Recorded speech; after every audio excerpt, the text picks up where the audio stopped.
విషయాన్ని, రోగిగా ఉన్నాడు అనే సందర్భాన్ని యేసుక్రీస్తు ప్రభువు వారికి తెలియపరిచి ఉన్నప్పుడు, యేసుక్రీస్తు ప్రభువు వారు ఈ విషయాన్ని విన్నాడే కానీ విన్న మరుక్షణము వాళ్ళ దగ్గరికి రాలేదు, ఆయన బాగుపరచలేదు.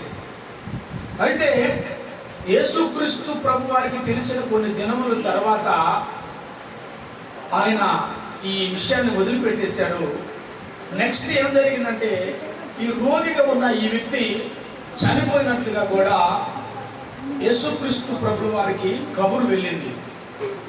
ఎప్పుడైతే కబురు వెళ్ళటం జరిగిందో, కబురు వెళ్ళిన తర్వాత యేసుక్రీస్తు ప్రభు వారు మొట్టమొదటి చేసిన పని ఏమిటి అంటే, ఆయన కన్నీళ్లు విడిచాడు అని రాయబడింది.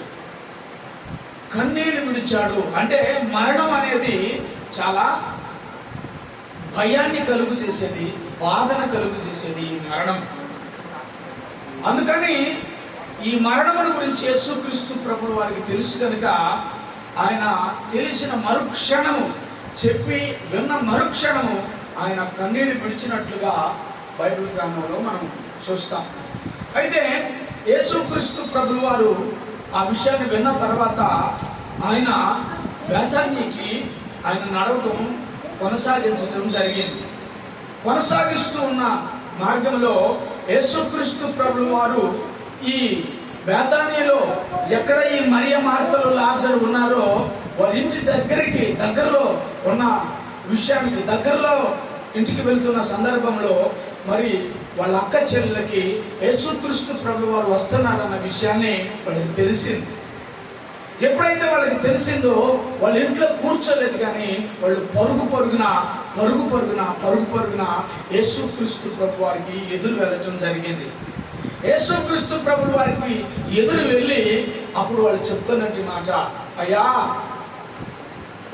అయ్యా నువ్వు ఈ వచ్చేదేదో కొన్ని రోజుల ముందు కానీ వచ్చినట్లు కానీ అయితే, నువ్వు ప్రేమిస్తున్నావు చూడు, నువ్వు ఎవరినైతే ప్రేమిస్తున్నావో ఆ లాజరు బ్రతికి ఉండేవాడయ్యా.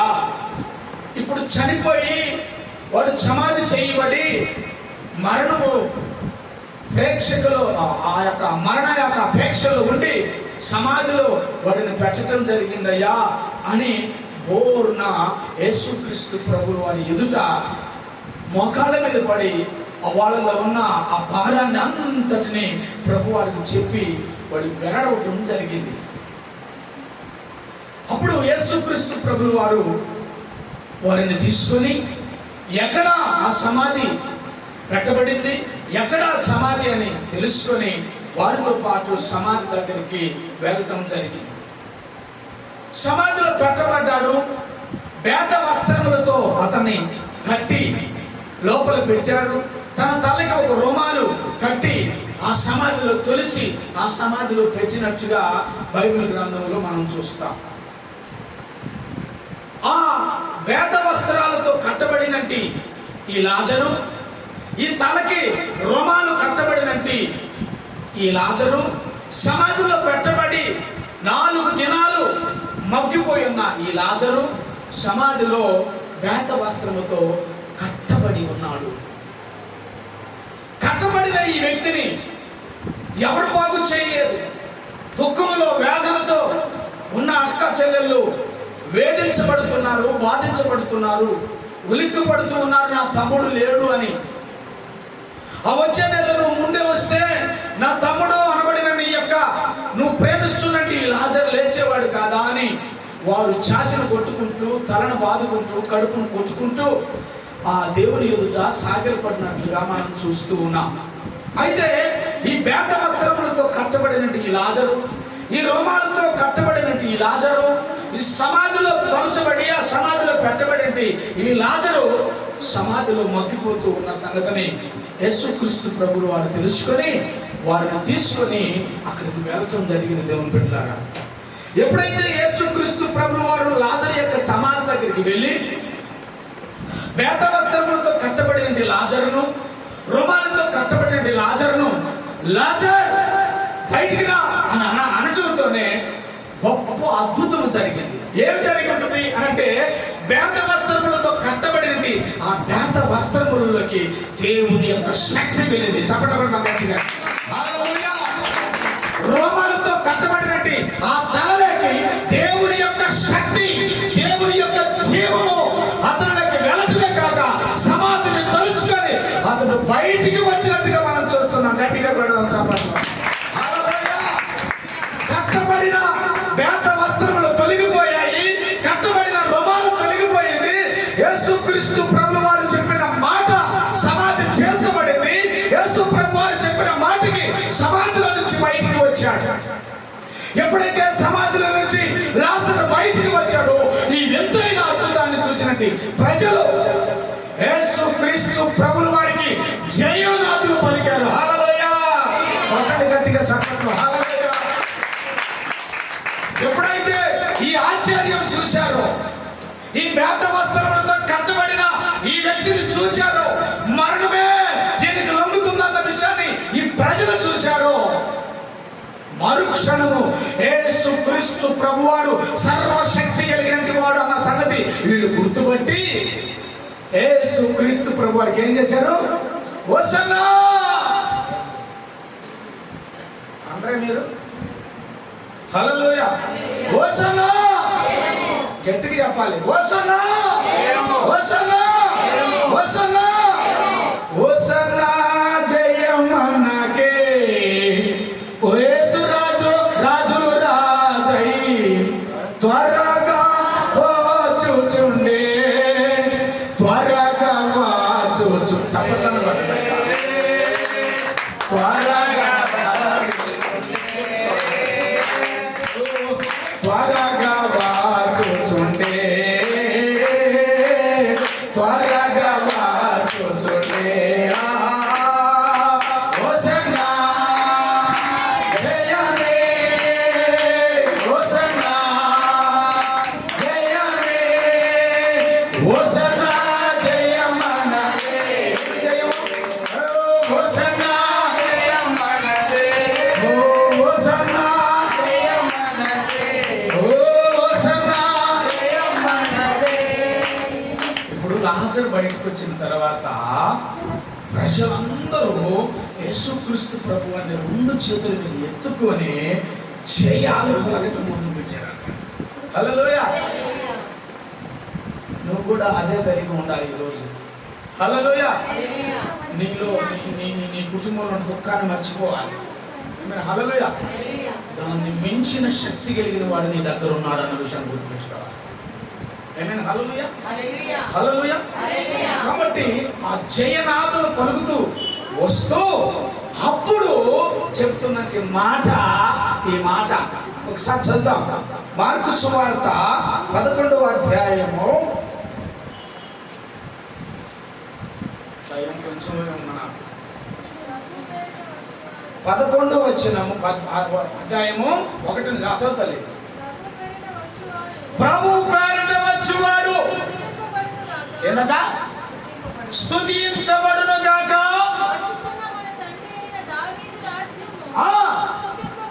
స్తుతించబడును గాక. హల్లెలూయా. ఇప్పుడు మీరు పలకండి గట్టిగా. జయము జయము పలకండి గట్టిగా. మీరే మగపిల్లలు జయం అనాలి, ఆడపిల్లలు జయం జయం అనాలి. పలకండి గట్టిగా. ఒకే మాట గట్టిగా గట్టిగా. హల్లెలూయా గట్టిగా. హల్లెలూయా జయం జయం జయం. హల్లెలూయా హల్లెలూయా హల్లెలూయా. జయం జయం అని పలుకుతూ వస్తూ దేవుని గురించి స్తుతి గీతాలు స్తుతి నాదాలు పలుకుతూ అప్పుడు దేవుని ఘనపరుస్తూ వస్తూ ఉన్నారు. వస్తూ ఏమని అక్కడ ఇంకా చదువు 3వ వచనంలో చదువుతుంది.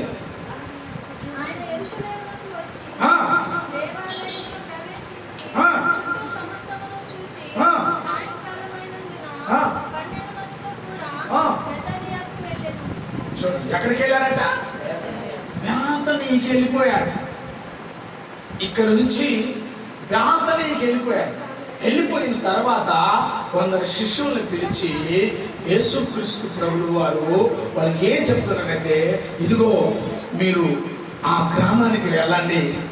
ఆ గ్రామానికి వెళ్ళిన తర్వాత అక్కడ ఏముంటుందని చెప్తున్నాడు? కట్టబడి ఉన్న, చదవన్నమాట, ఆ గ్రామంలో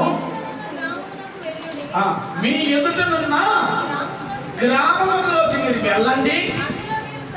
అందులో మీరు ప్రవేశించిన తర్వాత హల్లెలూయా, బాగా మీరు అర్థం చేసుకోవాలి. చదువుతారు మళ్ళీ.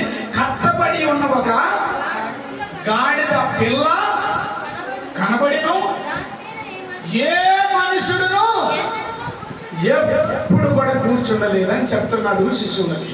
ఏమైనా హల్లెలూయా. ఇక మీరు ఆలోచించాలి. చూడండి, ఎప్పుడైతే ఆయన అక్కడికి వచ్చిన తర్వాత ఈ జయనాథులు వాళ్ళు పలుకుతూ ఉన్నప్పుడు యేసుక్రీస్తు ప్రభువు వారు శిష్యులిద్దరిని పిలిచి ఆ శిష్యులకి ఇద్దరికి చెప్తున్నాడు, ఇదిగో మీరు ముందున్న గ్రామంలోకి వెళ్ళండి, అక్కడ కట్టబడి ఉంటుంది ఒక గాడిద పిల్ల. ఏముంటుంది అక్కడ? అది కూడా కట్టబడి ఉన్నది. దాని మీద ఏ మనుషుడును ఎప్పుడు కూడా కూర్చుండలేదు. దాన్ని మీరు ఇంపుకొని వచ్చేటప్పుడు ఎవడైనా ఒకడు పలుకుతాడు, తొలికొద్దకు వస్తాడు, ఎందుకురా మీరు దాన్ని ఇంపుతున్నారు అని. అప్పుడు మీరేం చెప్పాలి? అది ప్రభువుకు కావలసిందని మీరు చెప్పాలి. హల్లెలూయా. అప్పుడు వాడు మిమ్మల్ని తోలుకొని వెళ్ళమని చెప్తాడు అని చెప్పాడు యేసుక్రీస్తు ప్రభువు. హల్లెలూయా. ఇప్పుడు మనం తెలుసుకోవాల్సింది ఏంటంటే, కట్టబడి ఉన్న గాడిద. హల్లెలూయా. ఆ గాడిద అనేకమైన కట్టలతో కట్టబడి ఉన్నది. కానీ అది ఎవరికి కావాలి? ఎవరికి కావాలి? అది వాక్యం ఏం చెప్తుందంటే దేవునికి కావాలి అని ఉన్నది. హల్లెలూయా. కాబట్టి ఒకప్పుడు నువ్వు కట్టబడి ఉన్నావు, ఒకప్పుడు నువ్వు కన్నీళ్లతో ఉన్నావు, ఒకప్పుడు నువ్వు కష్టాల మధ్య ఉన్నావు, ఒకప్పుడు నువ్వు నిందల మధ్య ఉన్నావు, ఒకప్పుడు నువ్వు అవమానాల మధ్యలో ఉన్నావు, ఒకప్పుడు రోగిగా ఉన్నావు, ఒకప్పుడు బంధించబడి ఉన్నావు, ఒకప్పుడు జాతిగని వ్యక్తిగా నువ్వు ఉన్నావు. కనుక దేవుడు కట్టబడిన నిన్ను తోలుకొని రమ్మని చెప్తున్నాడు. హల్లెలూయా. హల్లెలూయా. కట్టబడిన నీ జీవితము ఇక దేవుని కొరకు అప్పచెప్పాలి. హల్లెలూయా. నిన్ను కట్టి ఉన్న నిన్ను దేవుడు విడిపించాడు తన కృప చేత. కట్టబడిన నిన్ను దేవుడు తన యొక్క కనికరము చేత విడిపించాడు. ఒకప్పుడు బానిస బ్రతుకుని బ్రతికావు, ఒకప్పుడు అడుగునే పరిస్థితికి దిగజారావు, ఒకప్పుడు ఏమి లేని స్థితుల మధ్యలో ఉన్నావు, ఒకప్పుడు ఎవరు చెప్పినా కూడా వినని పరిస్థితుల మధ్యలో నువ్వు నలిగిపోతూ ఉన్నావు. అయితే నువ్వు వాటి బంధకట్ల మధ్య కట్టబడి ఉన్నావు కనుక నా యేసుక్రీస్తు ప్రభు వారు కట్టబడిన నిన్ను బయటికి తీసుకొని వచ్చాడు. కట్టబడిన నువ్వు ఇక మీదగా స్వేచ్ఛగా బ్రతకాలి. హల్లెలూయా. సంఘంలో స్వేచ్ఛ ఉండాలి, కుటుంబంలో స్వేచ్ఛ ఉండాలి, భార్య భర్తల మధ్య నెమ్మది ఉండాలి, ప్రేమ కలిగి నువ్వు బ్రతికినప్పుడు కట్టబడిన నీ పరిస్థితులన్నీ కూడా దేవుడు తొలగిస్తాడు. హల్లెలూయా. హల్లెలూయా. కట్టబడిన నీ జీవితం యేసు ప్రభు వారు తొలగించేశాడు. కట్టబడిన స్థానంలో నుంచి నువ్వు లేకుండా బయటికి వచ్చేసావు. కాబట్టి కట్టబడిన నుంచి బయటికి నువ్వు వచ్చినావు కనుక నువ్వు సంఘములో ఇక మీదట కట్టబడాలి. హల్లెలూయా. దేవునితో నువ్వు కట్టబడాలి. హల్లెలూయా. దేవుని సేవకుల మధ్య నువ్వు కట్టబడాలి. హల్లెలూయా. విశ్వాసుల మధ్య నువ్వు కట్టబడాలి. హల్లెలూయా. ప్రేమలో నువ్వు కట్టబడాలి. హల్లెలూయా. ఆత్మీయ విషయంలో నువ్వు కట్టబడాలి. హల్లెలూయా. వాక్య విషయంలో నువ్వు కట్టబడాలి. హల్లెలూయా. ప్రార్థించే విషయంలో నువ్వు కట్టబడాలి. హల్లెలూయా. ప్రతి విషయంలో దేవునితో నువ్వు కట్టబడాలి. కారణం ఏమిటో తెలుసా? ఒకప్పుడు నీచమైన మనము కట్టబడి ఉన్నాము, బంధించబడి ఉన్నాము, తృణీకరించబడి ఉన్నాము, ఇంటి బయట నిలబడుకొని ఉన్నాము, వర్షంలో తడిచాము, ఎండలో ఉన్నాము, పనికిమాలిన గాడిదగా మనం ఉన్నాము. దేవుడు ఆ పనికిమాలిన తనని విడిచి సంఘములోకి నిన్ను చేర్చాడు. కొట్ట చప్పట్లు గట్టిగా. హల్లెలూయా. హల్లెలూయా. కాబట్టి ఈ పనికిమాలిన గాడిదని ఇదిగో మన మధ్యలో ఉంచారు. హల్లెలూయా. ఎంతమంది ఉన్నారు ఇక్కడ గాడిదలు? హల్లెలూయా. సగం ఎత్తున్నాడు, సగమే. ఏమైనా హల్లెలూయా. ఈ గాడిద ఎవరికి కావాలట? హల్లెలూయా. నువ్వు దేవునికి కావాలి. హల్లెలూయా. నువ్వు దేవునికి కావాలి.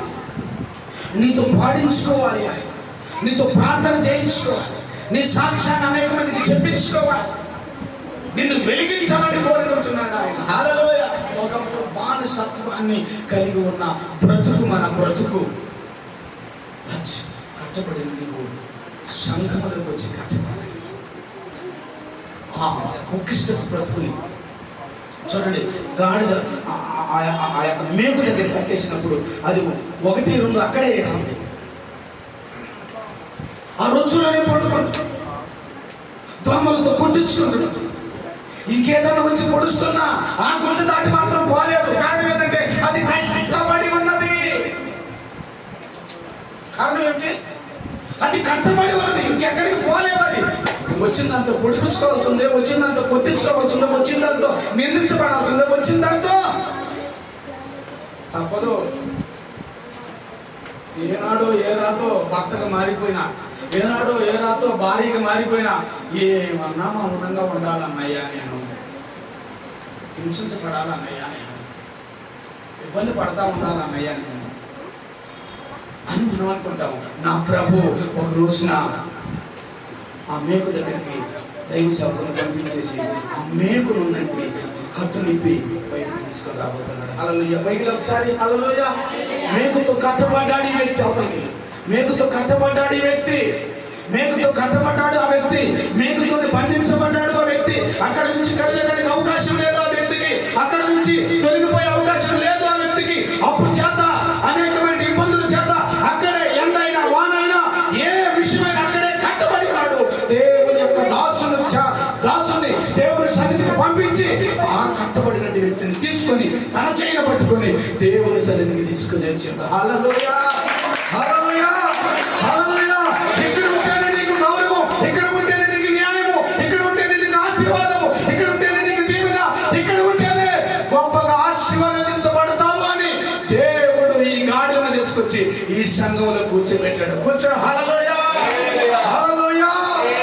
ఈ ఆశీర్వాదాన్ని మనం పొందాలి, ఈ దీవెనను మనం పొందాలి, ఈ ఆశీర్వాదంతో మనం నిలబడాలి. కట్టబడిన నీవు. హల్లెలూయా.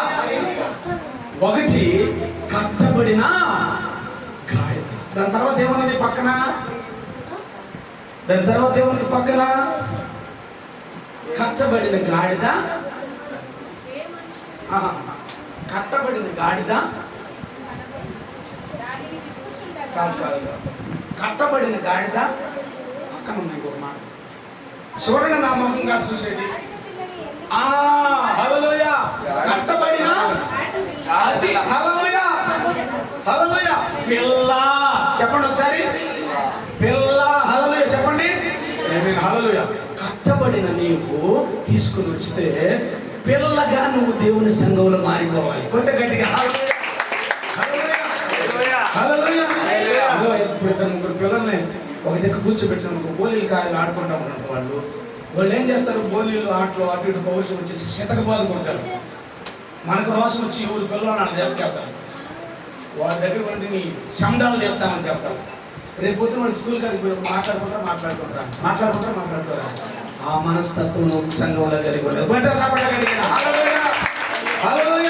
నువ్వు చిన్నపిల్ల యొక్క మనస్తత్వాన్ని ఎప్పుడైతే కలిగి ఉంటావో నీకు వస్తున్న సోదరుని జయించడమే కాక దాన్ని మర్చిపోతావు. సంఘంలో ఒకవేళ ఎవరైనా నేను వ్యతిరేకంగా మాట్లాడితే దాన్ని మనసులో పెట్టుకొని అదే ప్రకారంగా నడవడానికి నువ్వు ఇష్టపడవు. కారణం ఏమిటి తెలుసా? నువ్వు గాడిద పిల్లవో, నువ్వు మర్చిపోవాలి ఆ విషయాలు. అప్పుడే నువ్వు ఎదుగుతావు, అప్పుడే నువ్వు ఆశీర్వదించబడతావు.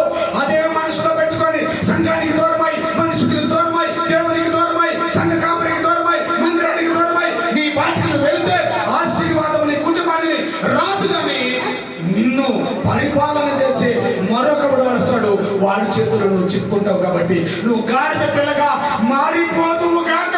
చెప్పట్లు గట్టిగా. హల్లెలూయా.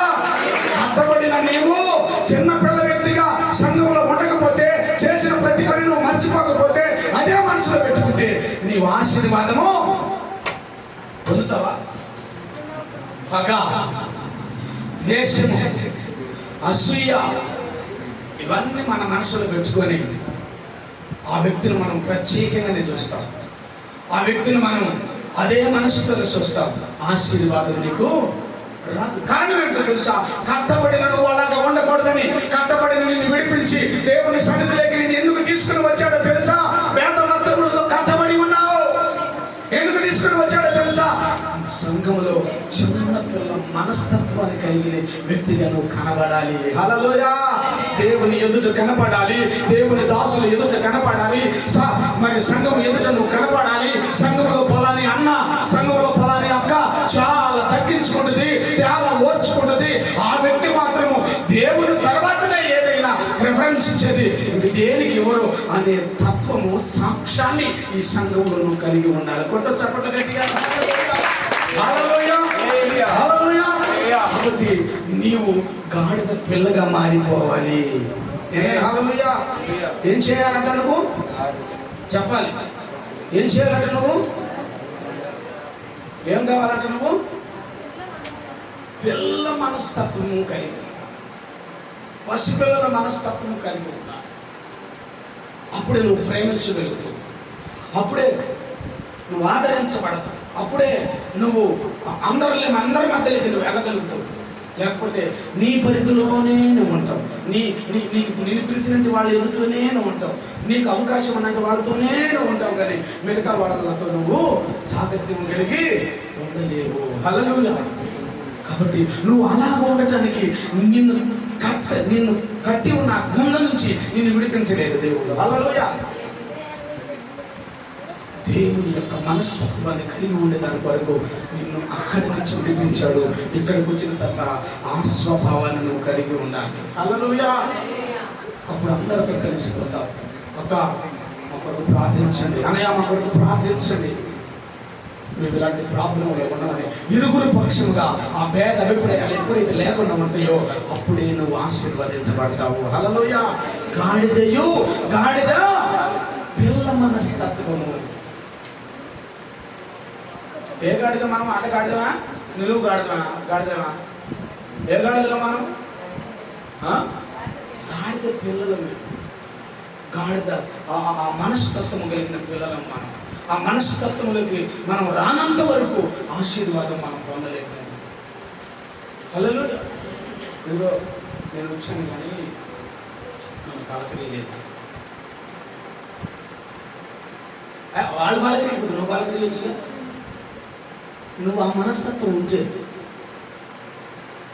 ఆ మనస్తత్వం నీకుంటే, ఆశీర్వాదం నీకు రావాలని నువ్వు కోరుకుంటే, ఆ దేవుని నీ ఇంటికి రావాలని నువ్వు కోరుకుంటే నువ్వు పలకరి. ఎవరు తగ్గించుకుంటారో వాళ్ళు హెచ్చించబడతారని వాక్యం చెప్తుంది కదా. అంటే చెప్పేదానికి వరకే, వినేదానికి వరకే పాటించడం మాత్రం కాదయ్యా అనేదానికి ఇది నో. దాన్ని అనుసరించి నడిచినప్పుడే ఆశీర్వాదము నీకు ఇంపుగా ఉంటుంది. హల్లెలూయా! ఇంపుగా ఉంటుంది.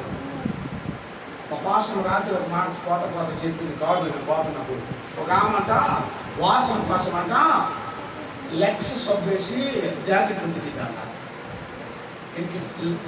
లెగ్స్ ఇంకా అప్పుడు లెగ్స్ వచ్చింది, సంతాలు సబ్బేసి రవికలు చీరలు పిండిద్దంట. మామూలు బట్టలు సబ్బు వేసుకుంటే ఆ వాసన రాదని, అందుకని పోగానే పక్కకు పోగానే టింగ్ అని మోగాలి ఆ పక్కన ఆ వ్యక్తికి. కానీ యేసు దగ్గర ఏది మనకు సువాసన? నేను ఒక మంచి పరిమళ ధైర్యంగా మార్చుకోవాలనుకుంటున్నాడు, కానీ మన దగ్గర ఏ గబ్బు?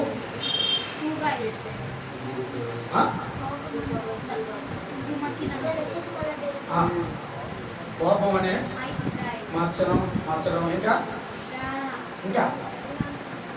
చెప్పమ్మా, వచ్చింది చెప్పు, వచ్చింది కరెక్ట్ చెప్పు. హల్లెలూయా! ఏమేమిటి అంట? కోపము, ద్వేషము, వ్యసనము, అసూయ, కుళ్ళు, ఒక మాటలు చెప్పాలంటే మజ్జుగబ్బు. అవునా కదా? ఏంది అక్క దగ్గరికి పోతే, ఏంది అన్న దగ్గరికి పోతే ఏ వాసన? అవి శరీరపు వాసన, కానీ మనిషిని అది అపవిత్రపరచదు. కానీ ఎక్కడి నుంచి వచ్చేది మనిషిని అపవిత్రపరిచింది? లోపల నుంచి వచ్చేది.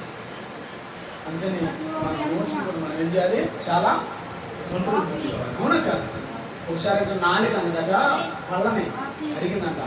నాలుక అక్క అక్క అనేకమైన పదార్థాలను నమిలి నమిలి నమిలి నమిలి నమిలి ఆ సర్వం మొత్తం నా నాలుక మీద వచ్చి నాకు టేస్ట్ను కలుగు చేస్తాను కదా అక్క.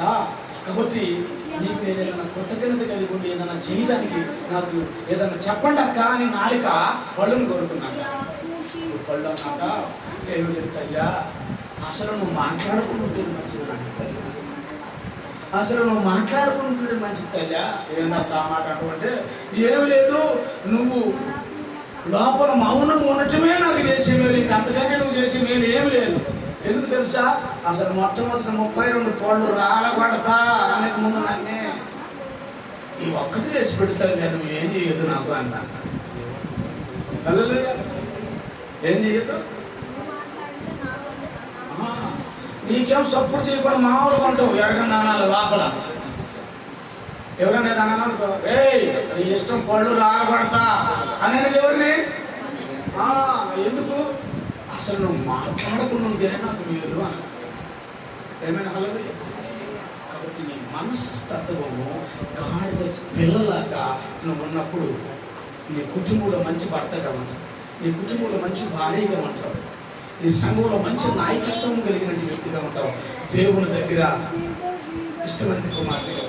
కేసులో ఏమన్నారు? ఇదిగో ఆ చిన్న పిల్లలని నా దగ్గరికి రానివ్వకండి అన్నాడా? ఏమన్నాడు? ఏమన్నాడు? పక్కన రానియండి అన్నాడు. అంటే ఆ స్వభావం మనం కలిగి ఉన్నప్పుడు నేను ఎత్తుకొని ఉంటాను కదా. సంతోషం. ఆ మనస్సు కలిగి ఉన్నప్పుడు గడ్డం నలిసినా తల నలిసినా కర్ర చేతికి వచ్చి వంగి వంగి నువ్వు ఇలాగ పోతానా నిన్ను ఎత్తుకోగలిగిన వాడు. హల్లెలూయా. కారణం ఏంటి తెలుసా? ఆ మనసు కలిగిన ఉన్నావు అంటే దాని భావం చిన్నపిల్లలని కాదు, ఆ మనస్తత్వాన్ని కలిగిన. హల్లెలూయా. కాబట్టి నువ్వు రెండవది ఏం కలిగి ఉండాలి చెప్పండి? ఏం కలిగి ఉండాలి? చిన్న పిల్లల మనస్తత్వం అంటే గాడిద పిల్ల లాగానే ఉన్నాయి. మూడవది నెక్స్ట్ పక్కన అది చెప్పి ముగిస్తాను. మూడవది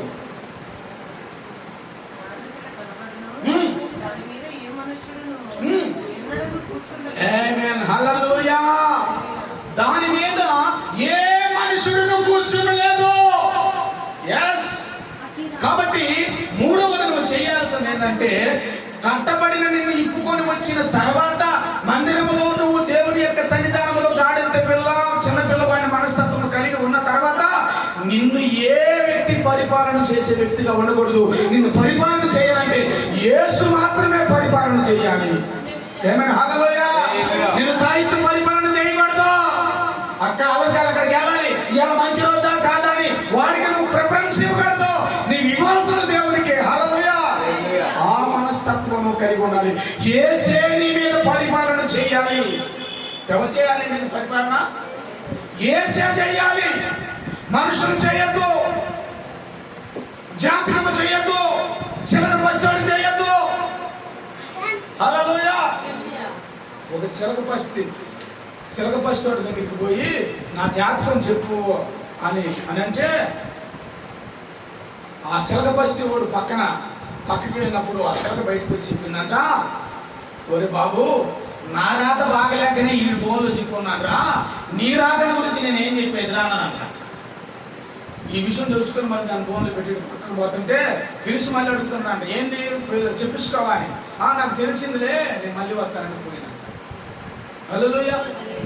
చిలకరాత బాగుంటే వాడికి ఎందుకు దొరికింది? చిలకరాత బాగుంటే బోన్లో ఎందుకు ఉంటుంది? ఆ చిలక చెప్పేదే బాగుంటే వాడు బోన్ను పట్టుకొని ఎందుకు ఊరు తిరుగుతున్న నామాలు పెట్టుకొని? వాడు మనల్ని పరిపాలన చేయదు. నీ మీద ఎవడు పరిపాలన చేయకూడదు. నీ మీద పరిపాలన చేస్తే నీ తండ్రి అనబడినండి యేసుక్రీస్తు ప్రభు మాత్రమే పరిపాలన చేయాలి. హల్లెలూయా. ఆయన నీకు సర్వము ఆయనే, సమస్తము ఆయనే, సమస్తము చేయగలిగినటువంటి వాడు ఆయనే. రోగాన్ని తొలగించేవాడు ఆయనే, పాపాన్ని విడిపించేవాడు ఆయనే, నీకున్న సమస్తాన్ని తొలగించగలిగినటువంటి వాడు ఆయనే. నువ్వు ఆయన పాదాల దగ్గర కూర్చొని ఉన్నప్పుడు, ఆయనకు మాత్రమే నువ్వు అప్పచెపుతున్నప్పుడు, ఆయన మాత్రమే నిన్ను నడిపించగలడు నాయకునిగా. హల్లెలూయా.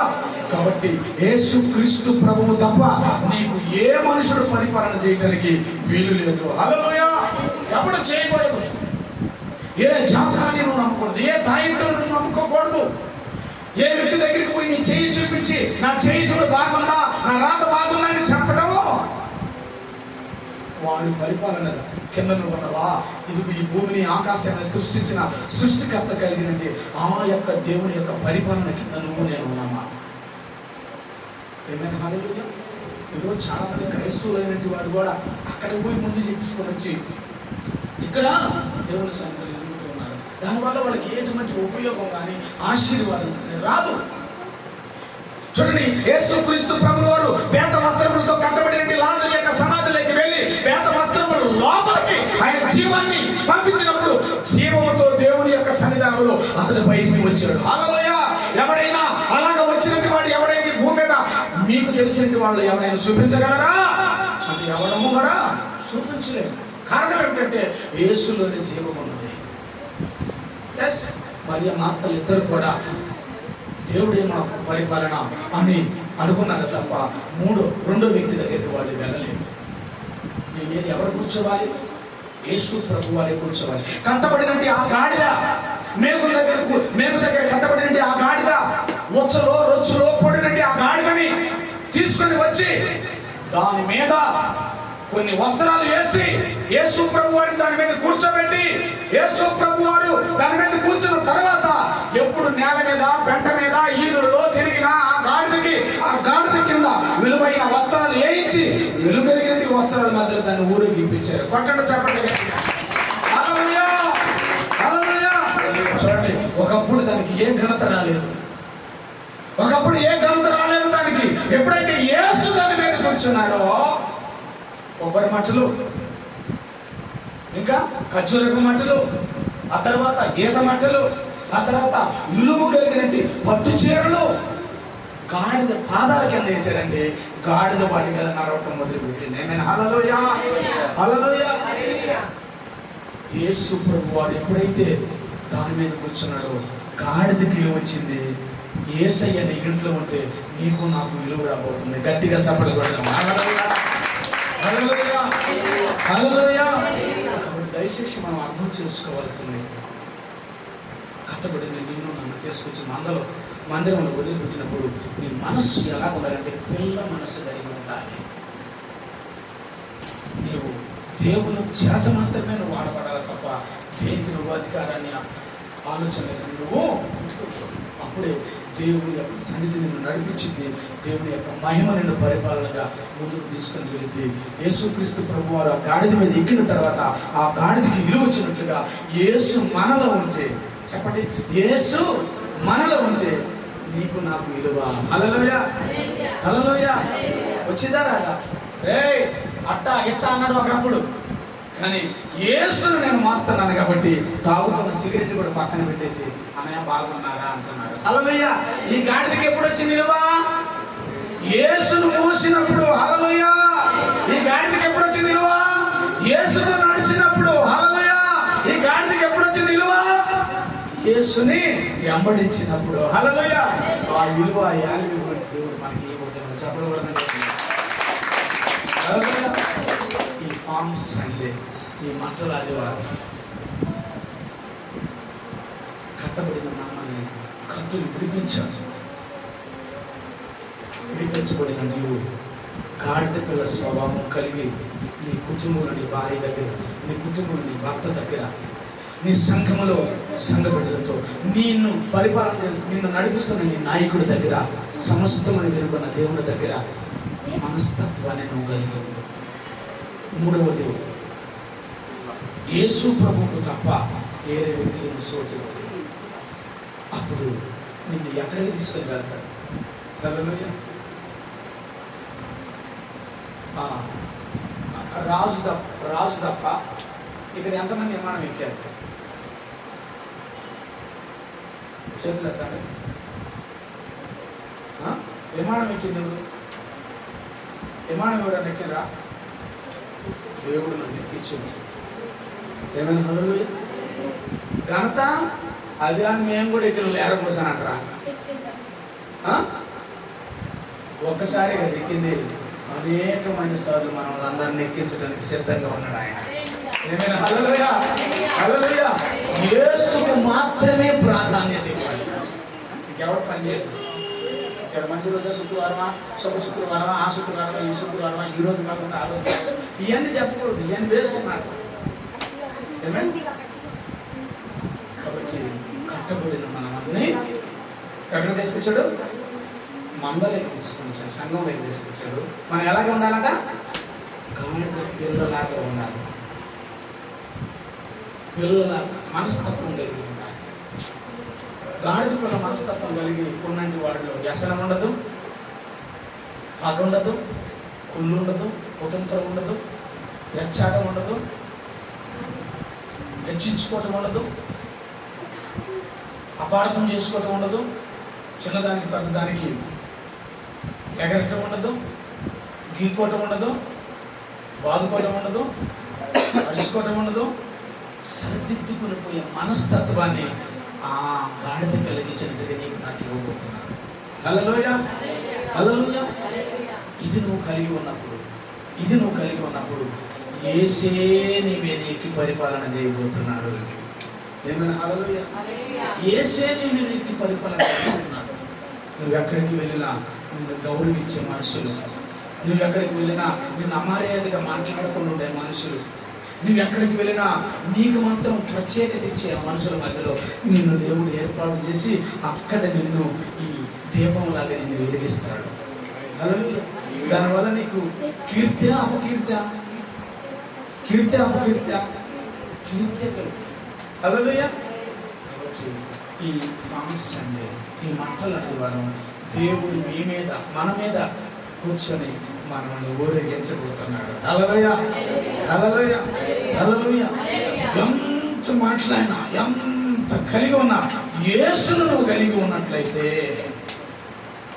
ఏది మాట్లాడినా, ఏది చెప్పినా, ఏది ఎంత మాత్రం నిన్ను ఇబ్బంది చేస్తే వచ్చినా యేసును నువ్వు కలిగి ఉన్నట్లుగాని అయితే అక్కడ నిన్ను దేవుడు ఊరేగిస్తాడు. హల్లెలూయా. అంత గొప్పతనాన్ని దేవుడు నేను తీసుకెళ్ళి నీ కుటుంబంలో, నీకు అప్పచెప్పిన సంఘంలో, నీ దైవజనుడి దగ్గర, నీ దేవుని దగ్గర, నీ గ్రామంలో, నీ అక్క కాడ, నీ చెల్లి కాడ, నీ తమ్ముడు కాడ, నీ అన్న కాడ, నీ అత్త కాడ, నీ మామ కాడ, నీ ఆడపడుచు దగ్గర, అందరి దగ్గర నేను ఒక ప్రత్యేకమైన వ్యక్తిగా దేవుడు నిలబెట్టగలడు. హల్లెలూయా. ఈ మనస్తత్వాన్ని ఎప్పుడైతే మనం కలిగి ఉంటామో అట్టి ఆశీర్వాదము నీ మీదకి, నీ కుటుంబం మీదకి దిగి వచ్చును గాక. హల్లెలూయా. కాబట్టి ఈ పామ్ సండే దేవుడు ఆశీర్వదించి దీవించును గాక. మోకరిద్దాం. ఈరోజు వెత్తబడినట్టి మాటల నిమిత్తమై, కానుకల నిమిత్తమై మనం ప్రార్థన చేసేవారు.